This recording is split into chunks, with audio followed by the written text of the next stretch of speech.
ଉତ୍କଳ ଦିବସ ବା ଏହି ଓଡ଼ିଆ ପକ୍ଷ କେବଳ କ୍ୟାଲେଣ୍ଡରର ଗୋଟେ ତାରିଖ ନୁହେଁ, ମାନେ ଏହା ନିଜର ପରିଚୟ ବଞ୍ଚାଇ ରଖିବାର ଗୋଟେ ବହୁତ ବଡ଼ ସଂଗ୍ରାମର ପ୍ରତୀକ। ଠିକ୍ କହିଲେ। କିନ୍ତୁ ମୋ ମନରେ ଗୋଟେ ପ୍ରଶ୍ନ ଆସୁଛି, ମାନେ ପ୍ରାଚୀନ କାଳରେ ଗଙ୍ଗାଠାରୁ ଗୋଦାବରୀ ଯାଏଁ ବ୍ୟାପିଥିବା ଏତେ ବଡ଼ ଉତ୍କଳୀୟ ସାମ୍ରାଜ୍ୟ ଏତେ ସହଜରେ ଖଣ୍ଡବିଖଣ୍ଡିତ ହୋଇଗଲା କେମିତି? ଠିକ୍ ଅଛି, ଆସନ୍ତୁ ଏହାକୁ ଟିକେ ବିଶ୍ଳେଷଣ କରିବା। ଆଜା, ସେଇଟା ହିଁ ସବୁଠାରୁ ବଡ଼ ବିଡ଼ମ୍ବନା। ପ୍ରଶାସନିକ ସୁବିଧା ନାଁରେ ବ୍ରିଟିଶମାନେ ଓଡ଼ିଶାକୁ ଖଣ୍ଡ ଖଣ୍ଡ କରି ବଙ୍ଗ, ବିହାର ଆଉ ମାଡ୍ରାସ ପ୍ରେସିଡେନ୍ସି ସହ ଯୋଡ଼ିଦେଲେ। ମାନେ ଗୋଟେ ବଡ଼ ପଜଲ କିମ୍ବା ମାଟିହାଣ୍ଡିକୁ ଭାଙ୍ଗି ଚାରିଆଡ଼େ ଫିଙ୍ଗି ଦେବା ପରି। ନା, ତାହେଲେ ଆମେ ନିଜର ଏଇ ଭାଷାଭିତ୍ତିକ ଅସ୍ତିତ୍ୱ କେମିତି ରକ୍ଷା କଲେ? ଏଠାରେ ସବୁଠାରୁ ଆକର୍ଷଣୀୟ କଥାଟି ହେଉଛି ଆମର ନାମର ଉତ୍ପତ୍ତି।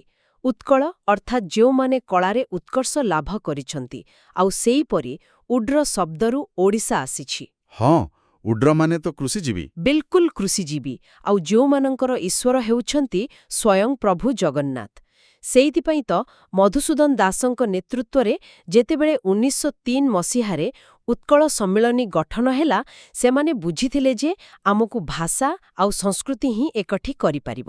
ଆଚ୍ଛା, ତାମାନେ ଏପ୍ରିଲ 1, 1936ରେ ଯେଉଁ ସ୍ୱତନ୍ତ୍ର ପ୍ରଦେଶ ଗଠନ ହେଲା, ତାହା କେବଳ ଗୋଟେ ଭୂଖଣ୍ଡ ନଥିଲା। ନା, ଆଦୌ ନୁହେଁ।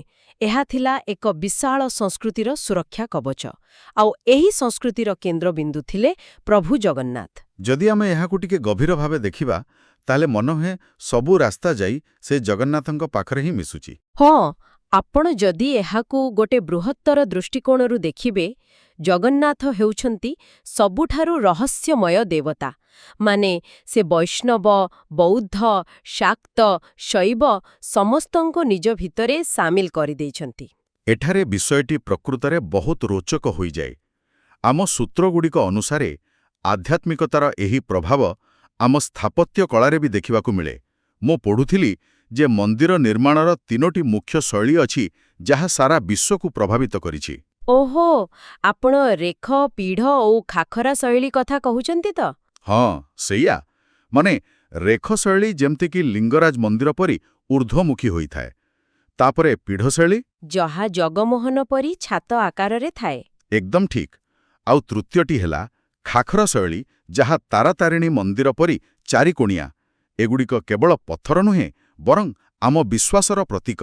ସତରେ, କିନ୍ତୁ କଳାର ଏହି ଉତ୍କର୍ଷ କେବଳ ପଥର ମନ୍ଦିରରେ ତ ସୀମିତ ନୁହେଁ, ଏହା ଆମ ହସ୍ତଶିଳ୍ପ ଓ ନୃତ୍ୟରେ ମଧ୍ୟ ଏବେ ବି ଜୀବିତ ଅଛି। ଆରେ ହଁ, ମାନେ କଟକର ତାରକସି କାମ ନିଅନ୍ତୁ, କିମ୍ବା ପିପିଲିର ଚାନ୍ଦୁଆ, ଆଉ ସମ୍ବଲପୁରୀ ଶାଢ଼ୀ କଥା ତ ନ କହିବା ଭଲ। ଏହାସହ ଆମର ଓଡ଼ିଶୀ ଛଉ ଆଉ ଡାଲଖାଇ ପରି ନୃତ୍ୟ ଆଜି ବି ବିଶ୍ୱସ୍ତରରେ ପ୍ରସିଦ୍ଧି ଲାଭ କରିଛି। ତେବେ ଏହା ଏକ ଗୁରୁତ୍ୱପୂର୍ଣ୍ଣ ପ୍ରଶ୍ନ ସୃଷ୍ଟି କରେ। ଏସବୁ କ'ଣ କେବଳ ବ୍ୟବହାର୍ଯ୍ୟ ସାମଗ୍ରୀ ବା ମନୋରଞ୍ଜନର ମାଧ୍ୟମ? ନା, ବୋଧହୁଏ ନୁହେଁ। ଠିକ୍ କହିଲେ। ଏସବୁ ହେଉଛି ଓଡ଼ିଆ ଅସ୍ମିତାର ଅମ୍ଳାନ ପ୍ରତିଛବି। ଯେତେବେଳେ ଆମେ ଖଣ୍ଡ ବିଖଣ୍ଡିତ ଥିଲୁ, ଏହି କଳା ହିଁ ଆମକୁ ଏକାଠି ବାନ୍ଧି ରଖିଥିଲା। ବାଃ, ଖୁବ୍ ସୁନ୍ଦର କଥାଟିଏ କହିଲେ। ତେବେ ଏସବୁର ଅର୍ଥ କ'ଣ ଆଜିର ସମୟରେ? ଏପ୍ରିଲ 1ରୁ 14 ତାରିଖ ପର୍ଯ୍ୟନ୍ତ ଯେଉଁ ଓଡ଼ିଆ ପକ୍ଷ ପାଳନ କରାଯିବାର କଥା କୁହାଯାଉଛି, ତାହା କେବଳ ଗୋଟେ ଉତ୍ସବ ନୁହେଁ। ବିଲକୁଲ ନୁହେଁ। ଏହା ହେଉଛି ନୂତନ ପିଢ଼ିକୁ ନିଜର ଐତିହ୍ୟ ସହ ଯୋଡ଼ିବାର ଗୋଟେ ଜରୁରୀ ପଦକ୍ଷେପ। ନିଜ ଚେରକୁ ନ ଚିହ୍ନିଲେ ଆମେ ଆଗକୁ ବଢ଼ିପାରିବା ନାହିଁ।